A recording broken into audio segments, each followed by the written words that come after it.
a unit on organic molecules, I usually try and have the students relate it to their own nutrition so they have a frame of reference. Invariably, when we do that, questions arise about the different types of diets, and specifically there's a lot of curiosity about the keto diet and how that relates to other diets like the Paleo Diet, for example.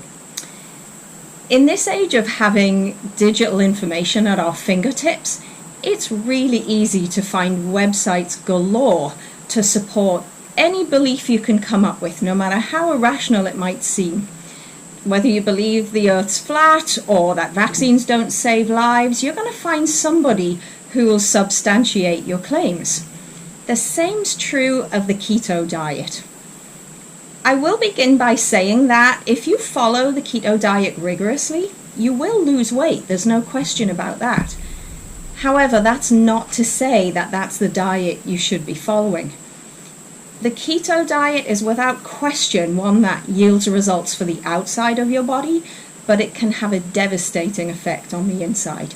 The keto diet was first introduced in the 1920s as a diet for epileptic children because it was shown to have anticonvulsant properties, and that's still true today. It's also valuable for people with type 1 diabetes, individuals who can't make their own insulin and therefore can't clear the glucose from their blood system. So it does have benefits to individuals with pathologies that benefit from it. However, for the average person, the amount of saturated fat that's going into the body is just more than your body can handle.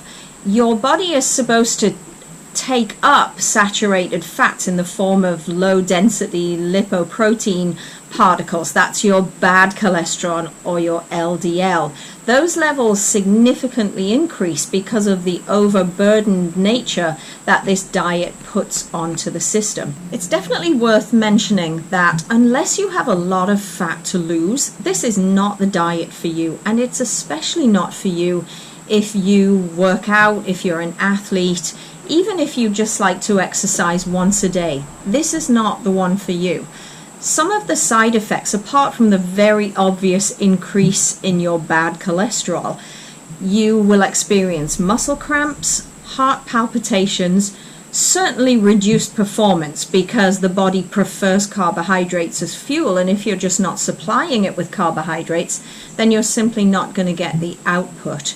This is not something that's sustainable. As with any restrictive diet, you simply can't do it for long term. So it's a short term, quick burst, if at all, and it should always be monitored by a medical professional. There are 4 main versions of the keto diet. There's one called the standard ketogenic diet, and this is a very low carbohydrate, moderate protein intake, and high fat diet.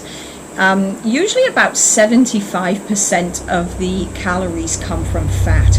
There's one called the cyclical ketogenic diet, and this is where you can have bouts of high carbohydrate in your diet, maybe 5 keto days followed by 2 high carb days. Then there's the targeted ketogenic diet, and this is where if you are an athlete, you can add in carbohydrates around your workout days. And then finally the high protein ketogenic diet, and this is where you would follow the same high fat rules but also more protein, so about 60% fat, 30% protein, and only 5% carbohydrates. So the websites that promote the keto diet put a positive spin on some pretty alarming side effects that are casually described as, this is a normal side effect of the keto diet. There are a lot of side effects, but that does not mean they should qualify as being normal. So some of the side effects that they just cast aside are bad breath, loss of muscle mass, gastrointestinal upset, weakness and fatigue, and constipation and or diarrhea. The issue the websites avoid completely is the fact that eating that much animal fat, above 10% of your overall dietary intake, is devastating on your arteries, and a quick road to atherosclerosis and cardiovascular disease. Their avoidance on the website is simply because there really isn't any way to put a positive spin on these kinds of pathological effects. Other significant issues keto proponents avoid discussing are the liver and kidney problems that arise. They're overworked due to the metabolism of high levels of fats and proteins on this diet. There's a severe nutrient deficiency simply because fruits and vegetables are not allowed on this regime. Confusion, irritability, mood swings. The plain fact is the brain needs sugar to function. Other molecules such as the ketones that are produced in this diet, they just don't cross the blood-brain barrier, and starved of that valuable sugar, the brain just simply doesn't function as well as it should. Let's compare the keto diet then to the paleo diet. So the paleo diet promotes eating the food of our ancestors during the Paleolithic era. So carbohydrates are allowed on this diet, but they shouldn't include grains, legumes, and dairy food. And the theory behind the paleo diet is that farming changed what people ate.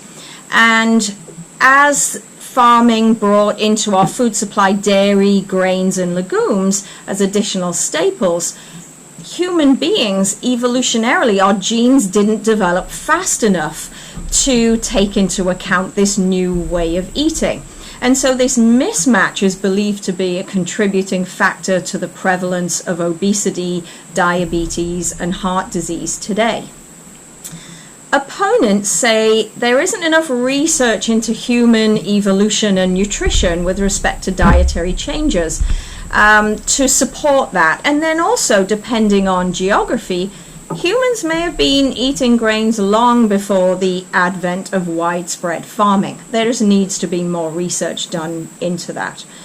So while there are no long-term clinical studies to determine the risks and benefits of the paleo diet, there's no doubt, though, it's nowhere near as bad for you as the keto diet.